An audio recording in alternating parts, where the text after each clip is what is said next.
my journey from Tennessee to Mexico, I call it my Southbound Journey. And also wanted it to be an invitation for the consumer, anybody that looked at the bottle, to have it be their invitation to just entertain, unwind, relax. Yeah. I don't know. It just feels like I graduated to this place of being able to take the best of the worlds that I had with Ivy Cake and get to implement it in what I'm doing here. I feel really fortunate that I got to reinvent myself. And, you know, time and time again, we have that opportunity as humans walking this earth. We get to do that. So I realized that we can save these parts of ourselves, these pockets of time where we just go, no, I'm just going to go play. I'm going to go play in the kitchen, and that's just for me. It's not to perform. It's not to impress. It's just for my wholeness. Welcome to the XPLR.NASH podcast. We're so glad you're taking the time to listen to today's episode. Today, we're talking about tequila, cakes, and we're also talking about business. So joining us on today's episode is Ivey Childers. Did I get it right? You got it. Yes. For some reason, I want to keep adding the R to the name. So you are the founder and CEO of Southbound Tequila. I am indeed. Which is a Nashville born and bred product, but it's made in Mexico. So we'll get into the whole dynamic of it. Yeah. But before we get into the interview, you have this beautiful branded box, and I just want to showcase this. So describe what this box is. So basically, are you taking this to restaurants and you're saying, hey, this is our product? Like, walk me through why this box. Well, I think anytime you have a brand presentation, it's got to be impactful. Yes. And definitely this shows up in different spaces. It's definitely been given to most influential people like yourself. Thank you. It's important that when you're trying to, really showcase the brand, that it really represents what you want it to reflect. So beautiful is the first thing I want people to think, wow, this really has a statement. So yes, it goes to sometimes some restaurant decision makers. It goes to influencers. And so really it's just like a special piece that we have. Would you like to see it? Yeah, I'd love to see it. I've already been through the box multiple times, but we're going to show this to the audience. So basically, it's an extremely well-branded box. So this is the unboxing of the 3 different products that Southbound currently offers. So you have this beautiful gold, which on the touch points of our bottle, you'll see some. Why the gold? Well, I love it. Okay. I love gold, and I just think it's classic, and touches of it is really all you need. Yep. So it's a staple for sure. I love the way gold reflects in the night too. Like when it's sitting up on the bar, you've got that beautiful flash that is just subtle. I think it's a really lovely touch. And then that gold is implanted. Yeah, on the agave logo. Yep, on the agave logo. Yep. Absolutely. What do we have here? So it's a photo of you holding a bottle. There's a quote down there. I'm just breezing through the agave fields in Mexico. But what do we say? It says mindfully made to inspire intention. Inspire intention. We'll get into that. But that represents and reflects the tequila, of course. Okay. And then we've got some awards that there's actually more that we've received. So those are the bottom 3 things? Yeah, okay. Triple gold in all 3 expressions, MLSA, Bartender Spirits Awards. I'm really proud of that one. To get the bartender's vote of confidence in this tequila quality is really important because, yes, you want to win over the consumer, but the industry is really important as well. It's so important. So yeah, and we could talk about that. Is it like a ranking for like a whiskey type competition? Well, or is it a little bit different? There's all different kinds. There's so many different awards, and it's just important as a brand to get out there and apply. And because with awards, they don't know what they're tasting. They don't have, it's not. That's all blind taste testing. Exactly. It's all blind tasting. So it's not a popularity contest, which is wonderful. It's really a true testament of the liquid itself. And so we like to just showcase, who we are. And of course, I'm the face and the vision of the brand. So the tequila is my personal story. So we'll also talk about that. But what do we have next here? So it's a bottle and it says inspiring intention. It has a few different, like the complex notes, mindfully made, authentic, dynamic profile, award-winning taste of Tennessee. Yes. So I want to learn more about what does that mean of taste of Tennessee with a tequila product. Yes, and you'll see. I'll tell you about that. We have, like you mentioned, we have 3 expressions. Of course, the very first one is going to be our Blanco, which is not an aged expression. So that is the youngest expression of a tequila. So it goes through the process, which, we'll talk about with what choices I chose.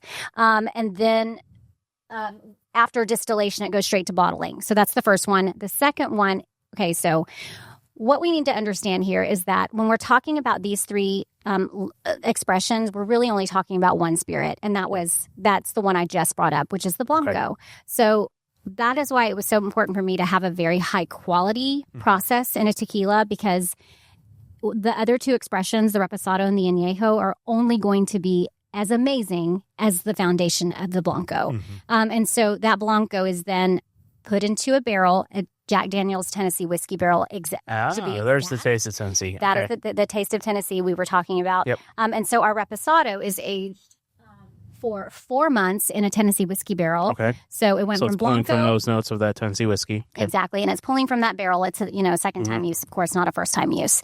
Super important not to overwhelm the agave. It should be tequila, not whiskey. Yeah. And then the Añejo is aged for 15 months in the same exact barrel, but just longer. So 15 months. So is it, when you're aging tequila, is it like a barrel house where they're aging whiskey? So the barrels, yes, exactly. Okay. They've shipped the barrels to Tequila, Jalisco, Mexico. They sit underneath, and then they're aging in those barrels exactly in the same way. Are they above ground barrel houses or below ground? They're below ground, yeah. So you're getting the more cooler atmosphere for tequila. Yes, we're not allowed to take flash photography in there. That makes sense because of explosions. Yeah. Yes. Yeah, so we follow the rules. Okay. So it's a below ground. So with whiskey, that's what I'm really familiar with. You're going to teach me because I don't know. I just know above ground. Yes. And then you have this thing called the angel share, where basically they're losing 13 to 20 something % of their barrel every year of the product of whiskey. And so, especially in the top of the barrel house, you can lose it's a lot of the barrel, maybe up to 50% over a 7-year period. Oh, wow. So, but that's like the higher end single barrel collections for like Jack Daniel's. Okay. And that's where you're having that aging. So like the weather is really important, and Tennessee is a really good climate for that because we have very steep hots and very steep colds. And so in the whiskey product, this may not happen with the tequila because it's underground. Right. With the whiskey product, it's going in and out of that barrel, and so it's breathing in and out of that barrel, and it's just a really cool process. That is so cool. Yeah, so. I want to go and learn more about that for sure. Sounds like we need to go to a whiskey school. Yeah, we were just at Jack Daniel's a couple weeks ago, and I've been to Jack maybe like 30 times, and it's just been a great experience every time. But like the process of like going through a barrel house and like seeing that, and like it's really interesting. So. Thank you so much for showing us that unboxing of that beautiful, stunning box. So now we have 2 bottles in front of us, and we'll get into the bottle design because I know that's really intentional and really thought out as well. Yeah. But Nashville and Tennessee is known for whiskey.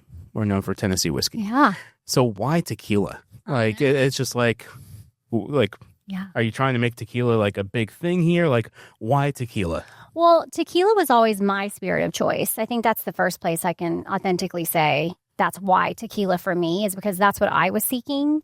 I had never really gotten into the bourbons and the whiskeys at all. Do you think it's just more potent on like the back end, like hug, or more of like? I'll make it really simple. Margarita. Okay. It was the margarita. Yeah. It totally is the reason, as far as especially being a baker that really seeks balance. I found that every time I ordered a margarita, I was always analyzing the balance. Okay. And I just was never satisfied with what I was ordering. And of course, this is, I moved to Nashville in '99. So way before the boom and everything. Way before the boom. And honestly, I didn't even start drinking until I don't know. 10 years in. And so the first thing that kind of struck me was the margarita, and I was running Ivy Cake at the same time. And of course, I had developed all those recipes. Didn't have a ton of time to create anymore. Oh, my little timer went off. Sorry. I didn't have a ton of time to create recipes during the day because I was running a business. So I would come home and I would try to flavor play with margaritas. And so that was just a creative outlet. All I was looking for was a tequila that could be my go-to brand. And so that turned into a 10-year shopping experience. So I would go to the store and I would just, blindly pick out a tequila because, to be honest, there's not a ton of information about how this tequila is going to work. We're just all kind of picking out tequilas. We don't know, I mean. So I don't know. You know what I mean? Think about tequila. Yeah. Think about it like that. And I was shopping and I still wasn't nobody was really marketing to me like, oh, it was either like have this lower quality well tequila that's cheap to hide into a cocktail or don't touch those tequilas because those are really high end and you just sip those. But there wasn't a brand that was the high quality, approachable brand that you could do both with. Okay. Did you have a spreadsheet of all like the brands that you tried and like? I did not go that far. And like ranked them individually, and you're like, that seems like my Virgo personality would have done that, but I did not do that. I'm just wondering. So okay. And there would be times. Because how many do you think you tried over that 10-year period? Like a 250? I don't even know. Yeah, seriously. Did you have to go to different liquor stores to get different products? That's one other thing that I realized how lucky I am to be in so many liquor stores, because if I found one that I liked, it wasn't next door. Interesting. And it wasn't, you know what I'm saying? Like it was really hard to find, and they were bigger brands, but not every retail store would carry them. So I was stuck on one for about, I would say maybe the longest I ever got stuck on one was maybe 6 months. Okay. But I had to, I didn't feel so great the next, like, you know what I'm saying? Like I would have to take like a Party Smart pill. It just would be, I could tell there was a lower quality to it, but the taste was fine.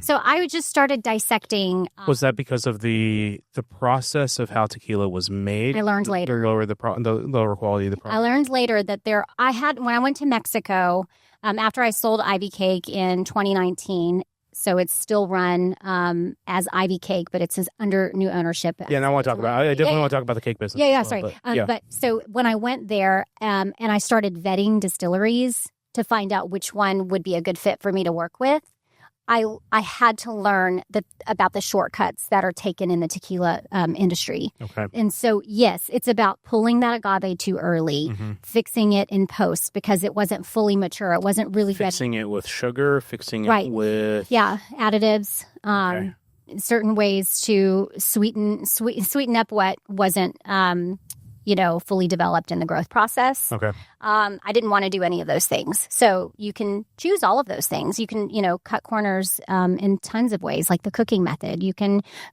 cut corners in which a lot of mass companies do. I didn't want to do any of those things. So I had to go and learn.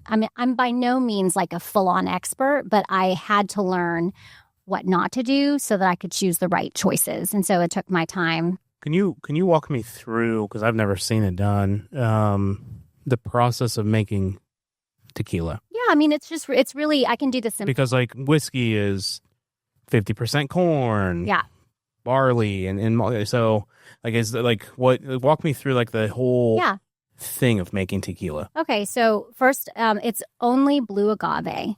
That is the type of agave, and it's only grown in that area of Mexico. There's 5 regions that can grow blue agave under the restrictions, under the laws. Okay, and I chose Jalisco, so don't ask me to name the other 4. I know what they are, but they're hard to pronounce. So Jalisco is one of them, and so I chose the distillery that is in Jalisco. So first of all, it's blue agave, and then... So is that distillery growing the agave, or is it... Okay.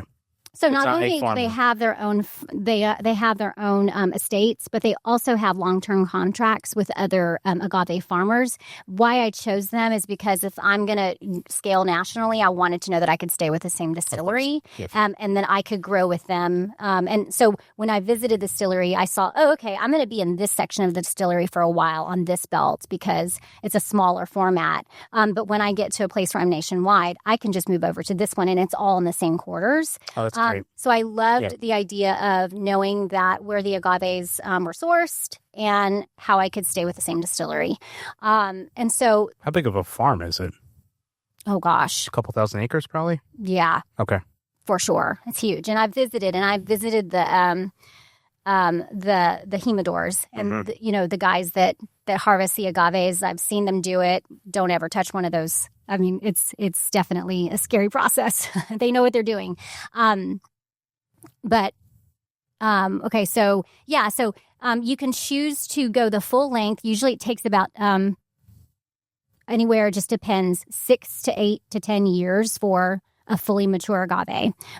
So 8 years is our standard. So it's like a pineapple plant, right? It is a succulent, but Okay. it looks like one. Yeah, it's called a piña. But Just because of the growth rate of like a 6 years. And is it kind of like a pineapple, like after 6 or 7 years?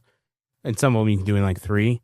It just starts multiplying plants afterwards, after that first plant is established. so it can flower, Okay. and at that point, you can't use the piña. If it flowers at that point, that's when it can make other. The seeds can produce other agaves. Yep. Okay. I might be butchering that a little bit, but for sure. So it is kind of one and done. Like once it's harvested, that's it. Do they take that waste and like feed it to cattle, or?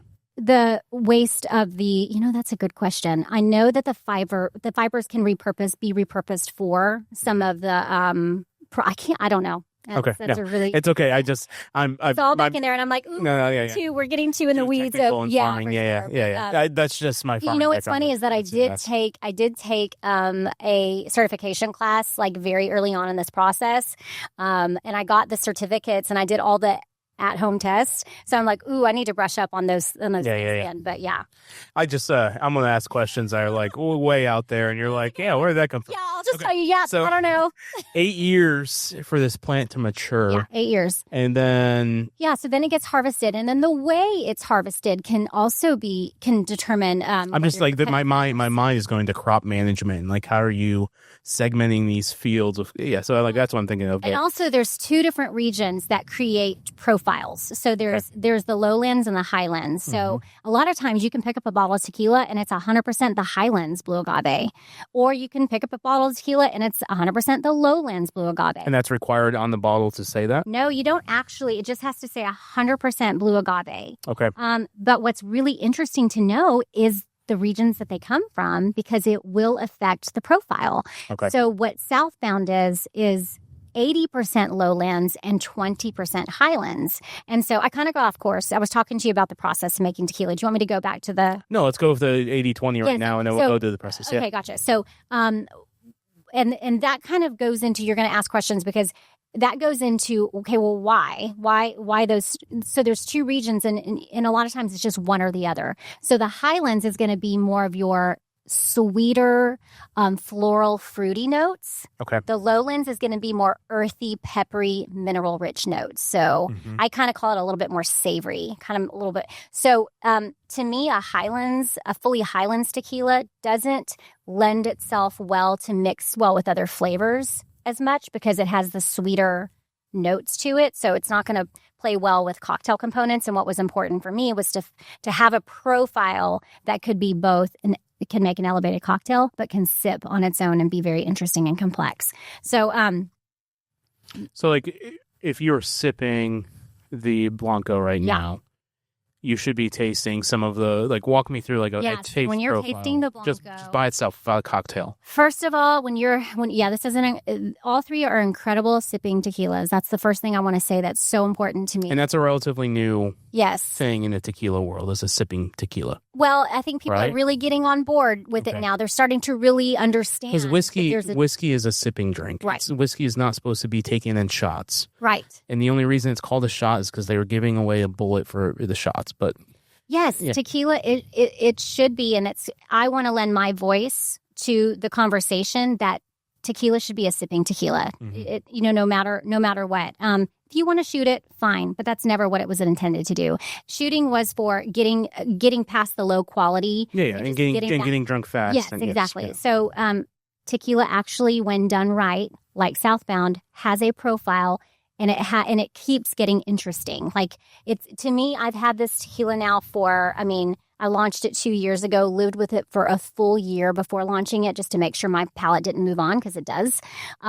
I love this Blanco so much; it gets better and better and better. So I'll walk you through it. So do you believe that that's because your palate is getting more defined, or is it just you understand the complexities of what's going into the drink? I think it's because I understand more. Okay. I think it's because I understand the process fully. I was a part of it, and I taste every single step of it, and I'm just like, and you can see it. So in your mind, okay. Yeah, and I can experience it, and it doesn't get old to me, because it's just so well rounded. And because it's made high quality, it doesn't lose its excitement for me. When something's high quality, you don't have to move on. Yeah. It's just high quality. It's great. So let's go back to the process. So they'll mature these plants, they'll pick them, do all that stuff. Yeah, so even the harvesting part is an important decision because you can leave some of the leaves on to kind of save a little money, and that part kind of creates a little bit of like a waxiness, and there's all kinds of things that. Oh, that's the flavor I always give, like cheaper tequilas as a wax. Yes, yeah, and it's cheaper to keep that on there, and so our harvesting method was closest to the head, no leaves, everything closest to the head, and so that was another decision you make, and then it gets shipped off to the actual distillery, and then the choices of cooking it are made, and so. What I chose was the traditional brick oven, which some people just do straight that. But I also chose the low pressure autoclave, which is a steaming combination. So both of those together with the cooking method of traditional brick oven, I went 60 hours long. It's typically about 48 hours is standard, but I chose to go a little extra slower and longer so that agave that took 8 years to grow can really slowly develop its sugars properly. With the brick, what are they cooking it at? Maybe like 300 degrees? That's probably very... The numbers questions on here, it's really, it's stumping me. I have got to go back and look at my notes. Because 60 hours on a cook time, it's like, so at the end of it, like, is it like soft, like to the touch? And I've tasted it when it's come out. It's probably amazing, right? It's amazing, and it sits as well. It doesn't get released from the oven. It sits for a good 24 hours to cool down. To cool down. That's part of the cooking method too. Yeah. But it's like a French onion soup. Like you don't cook onions quickly to develop the flavors. You have to go low temp. Very super slow. So it's a low temp traditional brick oven. I just don't know the temperature exactly. And then in combination, so that really... How was the experience tasting it from that oven then? Like it just... Because it sounds, in theory, it sounds amazing. Yeah, no, it tastes like almost like a creme brulee, sweet potato, like... And it's just a plant. Yeah. That's crazy. Yeah, it's delicious. And it's so fun to get... So you said some places are doing 40 hours and you guys decided to do a 60 Yeah, hour. I wanted that... And that's just to pull more of that quality of the plant out? Yes, just to give it more developing time. And those are the kinds of decisions that, you kind of have to decide where are you going to spend your money? Where are you going to, where does it count? And that was one of the areas where I was like, this is going to matter in the end. And that's why I love this Blanco so much, is because I taste the process. Quality. Yeah. And so then after that, once it cooks, then it goes into fermentation, which is a pretty standard step. Is that like a 7-day process to ferment? So this is actually 60 hours. 60 hours to ferment? 60 hours, yeah. Wow, okay. Fermentation, open air. Okay. Yeah. And then from there, are they seeping it with like a water? So yeah, at that point, it's the water choice as well. Okay. That is really important with tequila. So there should be only 3 ingredients in tequila, and that is the agave, the yeast, and the water. Oh, yeah, that should be it. That's it. Yeah. So, so we've got the fermentation part, extra slow on that as well. So you can, develop those esters in fermentation to even more so complement the agave. Was getting into more of like the fermenting, like with your baking background, was that like adding a complexity to like maybe your mindset of like, okay, I understand this on the baking side of things, but like the fermentation side, like where was your mind with that? Oh, honestly, it's a completely different world. Yeah. It really... For me, I've been to, I don't even know, 40 different distilleries.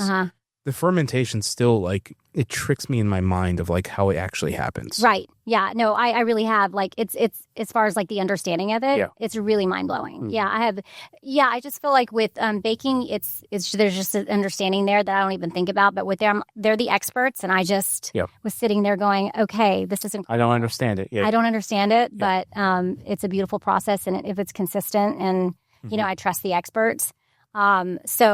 Yeah, after fermentation, then it goes straight to distillation. It's twice distilled. We never consider going 3 times distilled because that just kind of dilutes the character of the agave. And so twice distilled, perfect straight to bottling. There's on the Blanco. Mm-hmm. And so how I went in, I don't know, however many trips I went there to go through this process.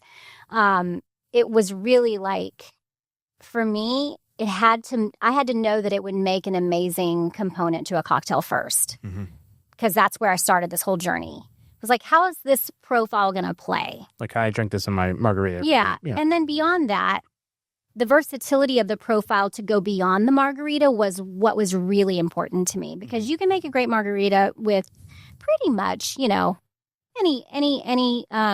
any, but there's way more probability that you can make a margarita because the lime and the tequila, it all suits. But if you want to go into, like, last night I made, it's called what's the name of it? Well, like, for example, like a last word.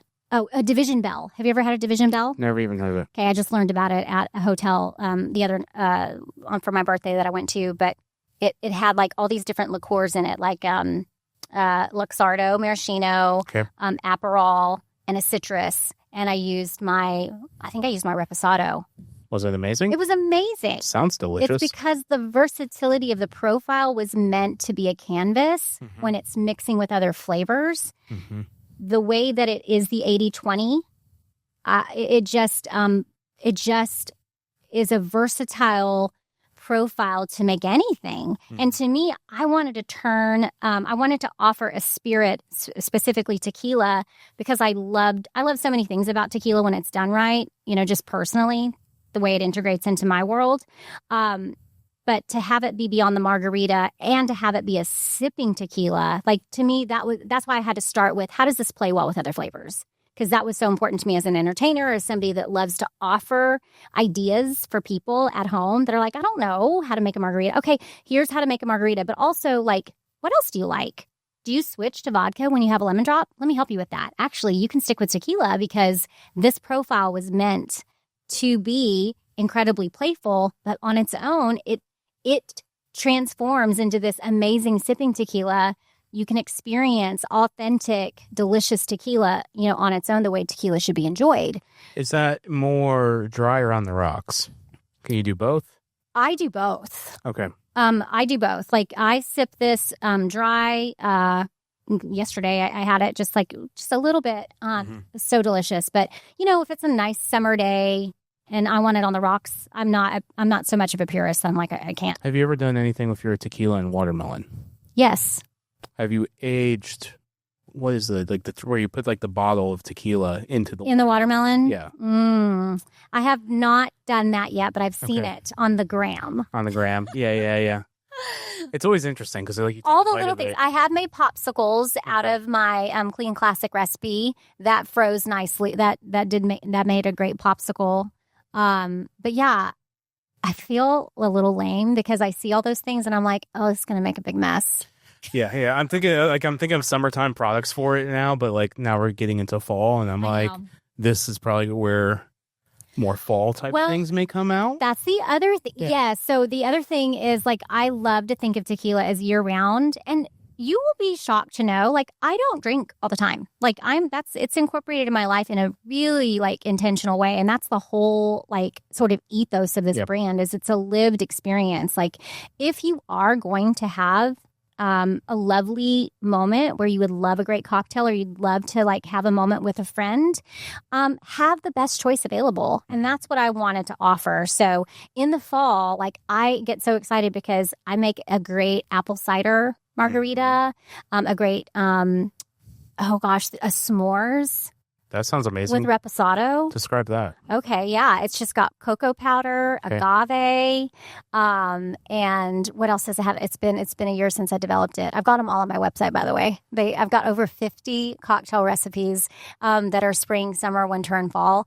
Do you have a Christmas recipe at all? I do. I created one for Southern Living. Can you believe that? Congratulations. Thank you. I was right when we launched, and they asked me to create one for them, and I did a video with their home project. Oh, that's awesome. But it was a cranberry margarita. It was a cranberry martini. See, I think it's just so fun to get fun with spices in the holiday time. And have you ever done anything with cardamom? I've not done anything with cardamom. What do you like about cardamom? It's my favorite spice. What? Like, it's one of my favorite spices in the world. So tell me more. I haven't paid attention to cardamom. Sorry, Mom. It's really Indian, Middle Eastern. Like, so it has this nice like bite to it, like on the spice, but like it's not overwhelming. Yeah. But it's like it's kind of like an allspice. Have you ever had like an allspice or like? Oh yeah. But it has that bite on the spice, and then it has like it just sits really, really well. Okay. There's a place in Hendersonville called Cafe Rocca, and they do a cardamom sweet tea. And so it's like that spicy sweet tea. But it's not like, it's like with eggnog, it would be amazing. But with tequila, I think it could be incredible. Well, I'm going to create a cardamom-based cocktail just for you, Stuart. That's awesome. Yeah. It's become one of my favorite spices over the last like 3 years. And it's just, like there's some Indian restaurants I put it on chicken, and it's amazing. Okay. Yeah. I know Monique, she had one of the cocktails on her menu this past season was horchata. Is that right? Yeah. Horchata. Yeah. And she used my añejo with that's it. amazing with that the cinnamon and the milk. Yes. Mm-hmm. Ooh, talk to me. Mm-hmm. So do you like eggnog? I love eggnog. Okay, so that's what I need. I need to incorporate the eggnog and the cardamom because I have not. So there's an eggnog. If I can, maybe I can get it for Christmas. I'm going to do an eggnog. There's an eggnog in Northeast Pennsylvania. It's made by the Amish. Okay, now we're talking. And it is the best eggnog I've ever had in my entire life. That's what I want. It's like, I don't even know. Hatcher Family Dairy. Have you had their eggnog? I have their chocolate milk in my fridge. Their eggnog is the best eggnog in the South. Okay. There's no comparison. You would be the one to ask. But eggnog in the South is a really hard product because of the temperatures in that time of the year. Yeah. Also, and I love Hatcher, they run out of their eggnog very quickly. Put a phone call in. I have. Charles has come on the podcast. Like we've been with the Hatcher. We've been on the Hatcher family, and I'm on the wait list for the eggnog. And I'm like Charles, text me when you're about to come. Like I'll buy like 30 vials. Well, we did. So we posted the last 2 years about their eggnog. Oh. And I think the first year they sold out in 48 hours. Like I can't remember, but like they sold out of their eggnog like really quick. But this place up north, and my grandma gets the bottle every year, and I think I know the farmers, but like the eggnog up north is just, it seems like to be better. It's more soul. Okay, that's what it feels like. Okay, as for like an eggnog. Okay, we can talk about recipes all day. We could have a whole nother. We could just create recipes. Yeah. Why the name Southbound? Yeah. Why the name Southbound? You know how hard it is to name a tequila brand? It's hard to just name brands in general. Yes. It's so hard. Yeah, Southbound just really, for me personally, it's directional to me. And my journey from Tennessee to Mexico, I call it my Southbound Journey. There it is. And also I wanted it to be an invitation for the consumer, anybody that looked at the bottle, to have it be their invitation to just entertain, unwind, relax. Yeah. And that's what people do when they think of going southbound. That's what typically they're doing. Walk me through this logo then. So it has this, and then I love the imprint on top as well. Like that very intentional on the branding. Yeah. With that like touch of gold.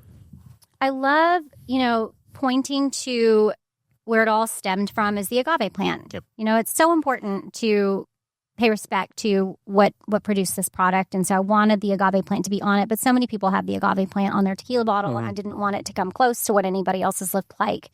So when you think about this long arrow and the direction down southbound, I just thought, oh my gosh, we obviously hired a company to help us visualize it. But yeah, it kind of also is like a road too, kind of a line in the middle of the road. Mm-hmm. And I don't know, it just felt right when I saw it after so many different iterations. But the gold, like I said, just that splash of gold really hits you when you see it on a bar. In Nashville, it's up on the bar, and you see the kind of the lights hit it. I don't know, it just draws. It's like a moth to a flame. That's great. Yeah. Okay, so you've been in the baking business. Yes. Accidental. And now you're accidentally in the tequila business. Accidental entrepreneur. What's the difference between being a baker and a alcohol brand? Oh my gosh, running a brick and mortar, because I was a baker and then I became a business owner. I had to switch seats. And that was just an interesting pivot and shift, learning how to grow a business. So I would say that those were fun years running Ivy Cake, but they were my hardest years. Mm-hmm. I mean, the blood, sweat, and tears of what I didn't know, how to run, just figuring out the timing of everything and figuring out the scaling of what I was able to say yes to and how to trust people to hire, to actually make the things that are the most important thing that go out the door. That was all just learning how to trust, learning how to let go and all of that. But also keeping quality control was really challenging. I feel like I get to do with the tequila, I get to have my creative outlet in kind of at a higher level. I get to create in my own kitchen and just play, and offer that as the brand, as the founder of the brand and as the one that gets to put out the recipes. So having the messaging be my full-time job and connecting one by one to the retailers that take on Southbound, Total Wine, and all of the ones here in Tennessee that have taken us on independently, getting to go in there and tell the brand story and just connect and then say, here's this offering, this full round offering.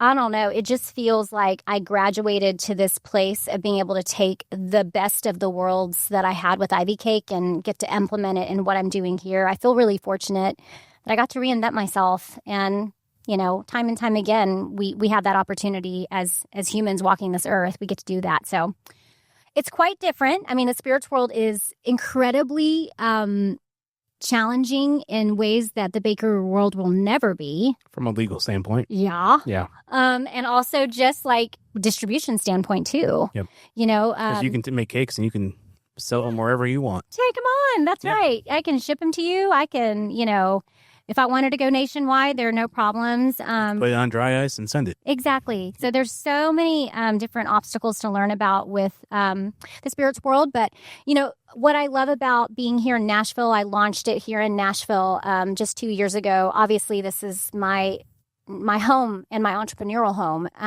This is where my roots are.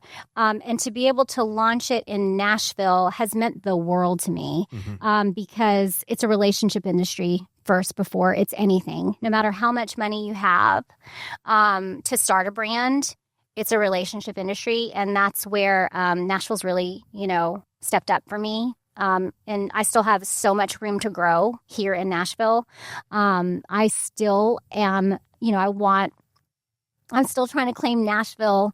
And I want Nashville to claim Southbound as their, tequila. Mm-hmm. I want to make Nashville proud. And so there's so much to conquer, but it's been a good city to really shine. It's because of the innovation in this city. There's nothing else like it right now. Well, and also you were saying why tequila and bourbon is everywhere. Well, I feel like just like this city, we're the city. We're all becoming together. We're becoming a new thing, but also we're deeply rooted in who we are. But Nashville's evolving, and as it reflects our culinary world too. I mean. You have to have drinks apparel. You do. And so many people are looking for, not so much to replace any sort of spirit, but they are looking for a tequila to love. Mm-hmm. And I think right now there's no better opportunity and time, even with over 3,000 tequilas on the market. There is such a wide open door for Southbound to claim a space on the shelf that I feel is really unique. I feel like people are still looking. They don't know what tequila to pick, and that's where I feel like I've done the work. What were major successes personally with your baking career? Oh. And was that business completely self-funded? because Yes. I want to ask the question of what it's been like to take on money, but we'll get to that in sure. a few minutes. When I was offered the tiny little closet-sized space in downtown Franklin to open up a storefront, I made that happen. And I didn't have any money. And so, I scraped it together, the very bare minimum that I could to open the doors. I went to the city hall meetings to get my sign approved. I mean, like, I did everything with the help of friends and family as well, too. So every step along the way, when I wanted to open up a commercial kitchen, I had to go to my bank and take out a loan. Had to do that, a couple of times as I moved around and had to grow. And I made that happen, and I'm so proud of that. To me, that's the biggest success. I think that also I feel like the people in this town that trusted me with their big moments also was huge. Yeah. Oh, absolutely. People don't do that if you don't have a great product. But I think Nashville also is a city where they care about people's stories, and they cared about mine, but I also had a great product. So that was, having to take real loans out and be responsible and have to pay people what they were worth to do a job that, honestly, it was so hard to hire somebody to ice cupcakes. You can't just walk down the street and know how to do that. You actually have to train somebody you have to teach that skill. It's hard. It's a hard business. So selling that when I was ready, like I'm a mom of two small girls, and 6 years ago, having the opportunity to have an exit from that, but still have the legacy in Nashville, probably my biggest, most, I'm just so proud of that. Because how have you balanced motherhood and being a business owner? I've definitely evolved in how to not be so urgent-minded with everything, because there's always something. I mean, at the bakery, there was always something that upset me. It was like, this went wrong, or this person, this machine, always something. And so I learned how to I learned what I didn't want to take into motherhood. And I started motherhood at Ivy Cake. I sold my business when my daughters were, my oldest daughter had just had open heart surgery.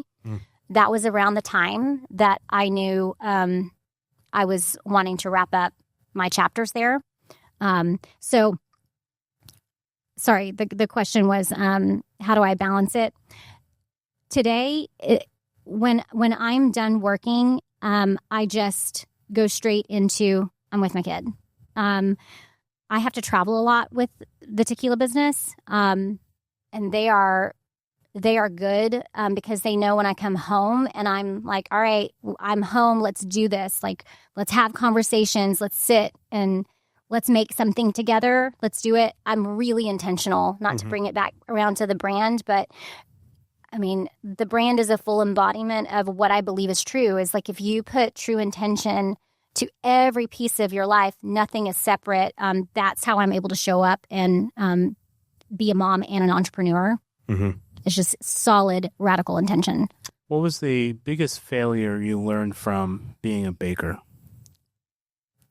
Oh, there's just so many. The first one that comes to mind. Was it scaling from a closet to a bigger commercial space? Was it payroll? Was it? Gosh. Learning that I cannot be good at all of it. Yeah, like even payroll. I mean, I did it for a long time, but it was making me so unhappy, and it's like, well, wait, why do I have to do all of this?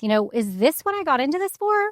And so really kind of getting curious about, can I give up 10% of this thing and just like see what that feels like? So it really was just, I lost a lot of my mind sometimes because I was so like overwhelmed. And so it was like, there was a point where I didn't realize like I didn't have to be. Oh, I don't have to be overwhelmed. Like I have a choice. And so, I mean, that version of me, bless her, that's not, I didn't get to, I got to leave that part behind and like carry more balance in my life. How do you think, I think we're all created to create. I do too. And God is a creator and he wants us to create. Mm-hmm. And so when it comes to, let me think how to word this. When it comes to creativity and then business, you got into the business because you were creating. Yeah. And then at some point, the business overtakes the creativity. Yeah. How do you balance that? Oh, because the nice thing with the tequila brand is like you can go home, you can make a recipe, and you're using the creativity. Yeah. But like how to balance when business overtakes the creativity that created the business. Mm-hmm. Yeah, and I was really mindful that that's what Ivy Cake became for me, and that's where it ran me dry towards the end. Like, even though I was super happy, like, what an unexpected surprise that the legacy got to live on, but that's where I realized I was doing that.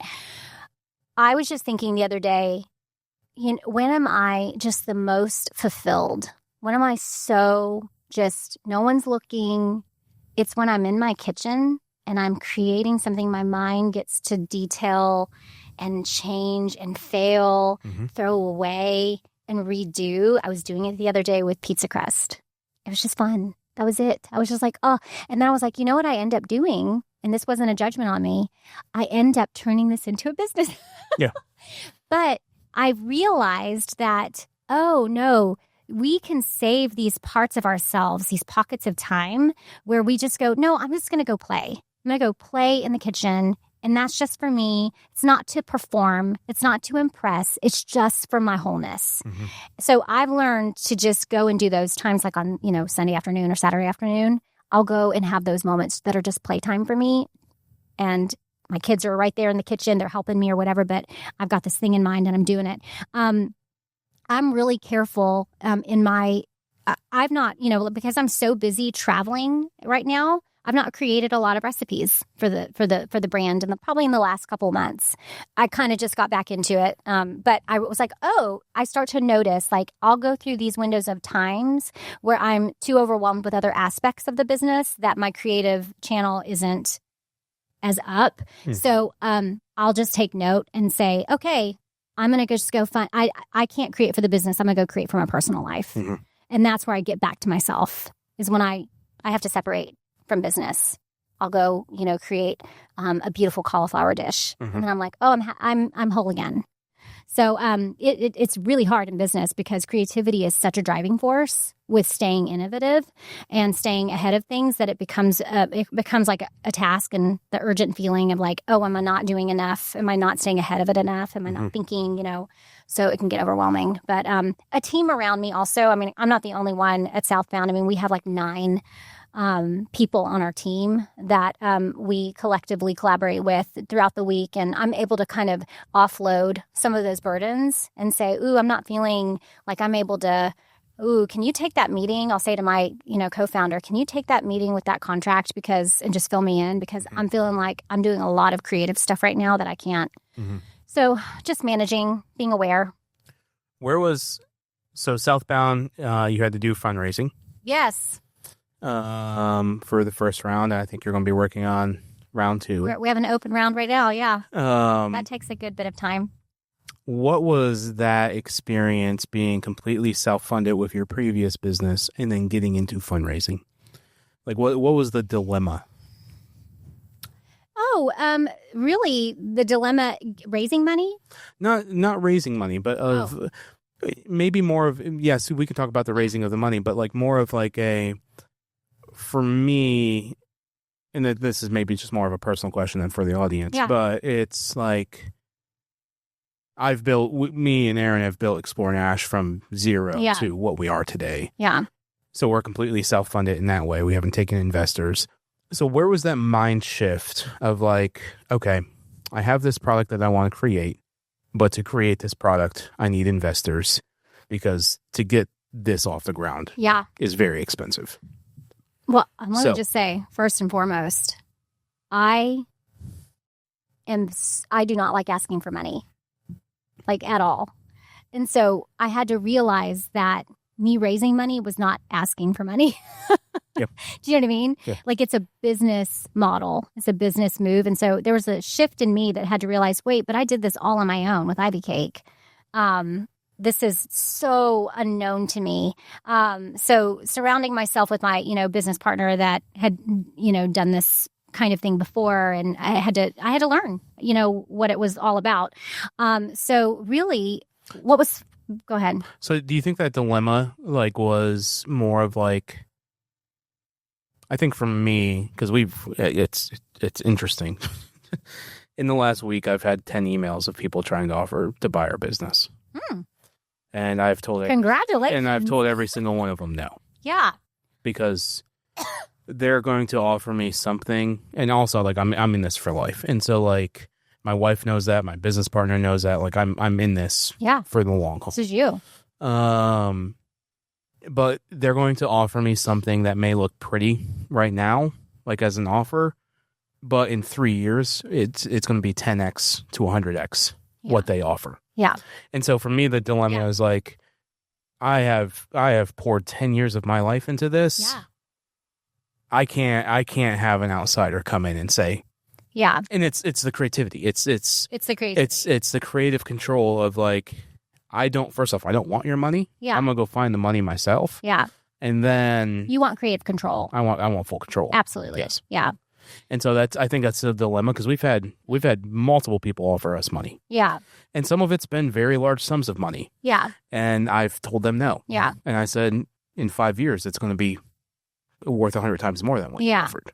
Well, the difference between raising money to grow and scale a business is different than somebody wanting to acquire you, obviously. And, then the whole thing is different at that point. And so I get that completely. That would be incredibly hard when this is your thing and this is money talks. But the way that we, raised money for Southbound was for everybody to benefit. And as far as the voices, that speak into what's happening, me and my co-founder are in complete control creatively. So in that way, it was really not that hard, to step into the light once I understood what the goal was. When you're building a tequila brand to scale, so much money, if not all of it, has to go right back into the marketing of it. So you absolutely cannot self-sustain, just by launching a brand. Unless you have very deep pockets. Exactly. To self-sustain. Exactly. So, that's just what it takes. You've got to get people trying the brand. And so having tasters out there, And that adds up. And that's a huge cost. Absolutely. Yeah. So in that way of framing it, I understood. But if I were in a position where I presented the brand vision and then all of a sudden that had to change, that would be so impossible. It'd be so hard. So I'm with you on that. So what was it like going through your was it actually a series one, or just more of hey, this is friends and family? It's all friends and family, and we haven't done anything different since then. Okay. Yeah. So very supportive. What's your goal right now with the second round that you guys are in? As far as just in the amount raised. Oh, you want to know how much money we need to raise? Yeah, if you don't mind me asking. Yeah. Well, my mind goes to $7.5 million. Yeah, I'm trying to think of. I'm like, oh gosh, you can hear my discomfort in talking about money. That's all good. That's why I bring it up that way. Woo! Ooh, okay. No. So the goal is to raise.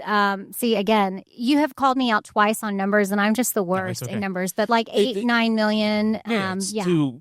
Yeah. The reason you want to raise that is so you can be sufficient. And stay in the market for another 3 to 4 years. Yeah.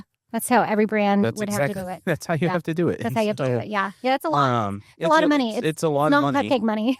No, it's a lot of money, but that has to maintain your business for 3 years. Yeah, because if you're not landing distribution contracts, you're not making money. Yeah, absolutely. And that's why Nashville has been such an important staple city for me, because this is where we're rooting the brand, and everybody's looking at Nashville right now. You know this. You have a very, amazing business highlighting the city of Nashville. And so this is the city to claim. It's the modern day gold mine. Yeah. It's where Nashville is right now is where New York was 100 years ago. Yeah. Isn't it exciting? Oh, it's extremely exciting. Yeah. And like I saw the writing on the wall. And so like for me, I'm very excited for it. Yeah. I'm excited for things coming. I'm not excited about losing some of the history and some of the city, but like I'm excited for the things coming, but I'm also excited for the small towns around Nashville. I'm more excited for this. Thanks for highlighting them. Thank you. I'm more excited for the small towns than I am the city of Nashville. Yeah. Because small towns, especially in Tennessee, they're getting resurrected. Mm-hmm. And these towns that were thriving 60, 70 years ago that had these major businesses, because of small mom and pop operators coming back, they're resurrecting these towns from the dead. And that's a beautiful thing to see. Which town comes to mind when you? Oh, there's a lot. I need to go visit one. Crossville, where that Buc-ee's is. Beautiful crab orchard, Stone. They're renovating the downtown right now. There's incredible theater, great restaurants. Obion County with Union City over in West Tennessee. There's small towns in East Tennessee that are starting to get this, like this resurrecting. And so thankfully the state, they're giving grants away to distressed counties and cities throughout the state of Tennessee. And it's like maybe $1 million or $2 million, but it's allowing them to fix the facades of the buildings to beautify their city. So then businesses come back and say, hey, that building on the front of it, I have the investment on the outside, but it's a historic building for that town. The front of it's been facelift. Okay, now we could move our business here. Right. And I'm more excited for the small towns and small mom and pop operators than I am what's happening in Nashville. Yeah. Yeah. Where, exciting. On the alcohol side of things, I think, and I don't know if this is correct, you are the first woman-founded like spirit business in Tennessee. I think not beer, maybe tequila. Definitely tequila. Maybe tequila. I don't think there's another female tequila. Maybe a whiskey product. Maybe, but I know Jackalope had the beer, and then there's wineries every single day. Paige Parker has Happenstance. Okay. She has Happenstance whiskey. Okay. So she's shocked to her. She's great. Yeah. But yeah, for sure. Okay. Yeah. So where's the brand going? Well, our goal is to go deep and wide in our markets. Opened up in Tennessee and Florida 2 years ago. Had plans to open up 2 new markets every year. That was always in our financial model. But I ended up meeting with Total Wine, the major retailer, and within the 2 years that we've launched, we're actually in 7 states. So Tennessee and Florida, we know that, but California, Arizona, Nevada, New Mexico, and Texas, which I'm from Texas, so that was exciting to bring a tequila back to the city or the state where I grew up. And it's all those markets that drink tequila. And it's all the top tequila markets. Yeah. Mm-hmm. And so we are in a major retailer in those 5 states. And so now we're looking at opening up in more states with that retailer. It's a really exciting opportunity because my big passion is to connect with the home entertainer. I just feel like it's so important to see our tequila on bars and restaurants, on the back bar, on cocktail menus. So thank you to all of the accounts in Nashville that make that happen for us. And I would love more. But that's where the consumer can sit down and tell them right now. They're listening right now. Tell them how to reach out to your team. Oh, you can reach out to any of my team members at how can you reach? I don't even know. You don't know? Give you my number? No, don't put your number publicly on the podcast. We'll have the information. DM, Southbound. DM. DM. DM Drink Southbound, our Instagram. There we are. Yeah. Because we have a lot of operators that listen. So it means the world to us. And I know that when you try our product, you love it. And so it's just so exciting to me to get that feedback. So to have it on the bars and restaurants everywhere in Tennessee is so important to me. We still have a long way to go. But to connect with the home entertainer that is going and buying tequila and bringing it home and going, what the heck do I do with this? And then they can look up and see how I'm, serving it and creating with it. That's my number one passion. So to be in a major retailer like Total Wine & More has been incredible. So we plan to go nationwide with them, but we're planning on opening up in a couple new markets where, I'm looking at New York. I'm looking at Illinois. I'm looking at... this branding on Times Square, it's going to be expensive. Yeah. You have to raise a couple more million. Yeah, you may have to do round 3 just to advertise on Times Square. Amazing. But it would look really cool. It will look really cool. What's the ROI on that? It probably is 0%. We've learned. But it's so cool. So if you're going nationwide, let's come up with a recipe. Yeah. On the spot. And for dinner, I'm going to have maybe a chicken breast with a sweet potato and Brussels sprouts.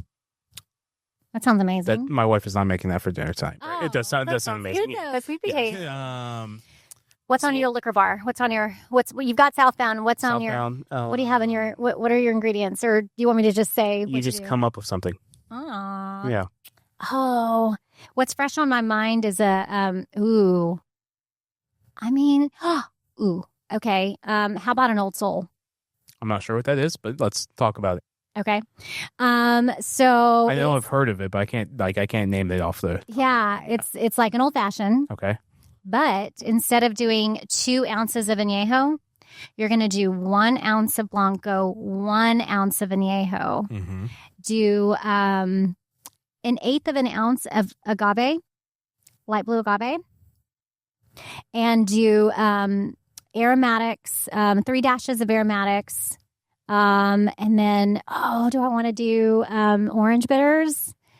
With that sweet potato, that may go really well. Yeah, let's do that. Mm-hmm. So just mix that exactly like you would in. But also chocolate bitters. That sweet potato may go. I know you. Oh, let's create that. See, we're co-creating. Yeah. So, with maybe even chocolate bitters with the sweet potato, you get those little hints. Oh, I love the chocolate bitters idea a lot because between the two of these, so because of the barrel notes, you're going to get some chocolate. Mm-hmm. That's what I was thinking because it looks like yeah. You're right. Yeah, that would be amazing. But orange and chocolate with the sweet potato being like not the base product, but the chicken. I like that. Big ice cube, mm-hmm. Orange slice. Do the rind. Yep. Oh, and I think the reason why that is called an Old Soul is because you've got the youngest and the oldest. Okay. I love it. That makes sense. That makes a lot of sense. Together, yeah. From a content strategy of things, you're doing the recipes on your personal Instagram account and then also we the collaborate. Account? Okay. Yeah, if I'm making the recipe, then we usually do a collaboration between the two. Where's the best resource right now? Is it the Southbound website for those recipes? Is it? It is because you can filter through via expression. Okay. You can filter through names, and it's a nice. And does each recipe have a correlating video? Yes. Okay, that's great. Yeah, it does. Busy girl. Yeah. What on the legality standpoint? Yes. Because there's a lot, and Tennessee had some of the strictest prohibition laws. Mm. What have you learned about distribution that you had no idea was a legal wall you had to get over? Well, advertising, and the whole advertising alcohol, that's a whole... You know what's so interesting is that you really can't post about one account. What do you mean? So, like, if our cocktail is on, let's say, Gray's in downtown Franklin, mm-hmm. we have a cocktail there, I have to post at least 2 other accounts in that same post because of favoritism. Isn't that interesting? That's very interesting. Do it. From an alcohol brand standpoint. Yep. So there has to be 2 other accounts that are using... At least 3, I think. A group of accounts so that it doesn't look like they're favoring us. Interesting. Yeah, so we have to be really careful about that. Yeah. Called out on stuff like that. Okay. With some hefty fines. And who's calling you out? The DEA? Or is it the... The popo. Okay. Just the general popo. Yeah, we've been approached by a lot of people, and they're like, you can't advertise this, but you can advertise this at live events. And I'm like, it doesn't. Live events are different. Yeah, it's from being a promoter. Yeah. It's interesting where it's like the dynamic of, okay, does this cross the line? Yeah. And where is the line? Right. Yeah. And you guys are probably having to evaluate that line. Yeah, legally every day. we have to always run it through and make sure, that things are good, because you don't want to get, and the more of a name you make for yourself, you have to be careful with that kind of stuff. So yeah, we're really careful about that. I'm a rule follower, so I don't like to push it. What's one of the best, just a little bit off topic, but what's one of the best family-friendly activities for you and your family in Middle Tennessee?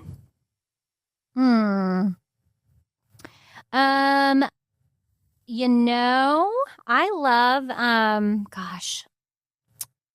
what is that farm that I've gone to? Starts with an L and it has a Lucky big Lad slide. Farm? Yes. Yeah. Lucky Lad with their potato sacks. Yep. That's really fun. Going down those slides. Yeah. Yeah. Do I need to know about more things? No, Lucky Lad is the best one. I love it. It's so sweet, and especially during fall and Christmas. Did you know they're open for Christmas now? This year, I'm going to go this year for Christmas because I didn't realize that. Jason and Amy, Lucky Lad Farms, you guys have truly one of the best products. That's why we come down there and we highlight you guys all the time. They have really good, what is that? Is it French fries? Whatever. I've never eaten there. Oh, they have good food. Yeah. I have only met all the animals. We did a video once and they put a prairie dog on my shoulder. And that was the first time a prairie dog went through my beard. And that was an interesting experience. Yeah, but they have a sloth now. Ooh. They have bobcats. They have owls. They have an entire zookeeper. That's full-time or 2 of them. Ooh, I want to see the owl. But just the petting zoo aspect of everything, it is the truly one. And the butterflies. And it's like going into that bird cage and then feeding them the stick, and they all land on you. And yes, it's just an interesting. I want to go right now. Lucky Lad, it's an amazing place, and so if you don't know what Lucky Lad is, check them out on our YouTube channel. Where can people give you guys a follow? Ooh, please give us a follow. Drink Southbound is our Instagram, so I would love a follow. Yeah, and I'm Ivey Childers with an E. Well, thank you so much for coming on the XPLR.NASH podcast. Thanks. So much fun. Thank you guys for taking the time to listen. Make sure to go check out their product at Nashville restaurants, or you can get it at a few different distribution liquor stores throughout the state. All right. Thank you guys.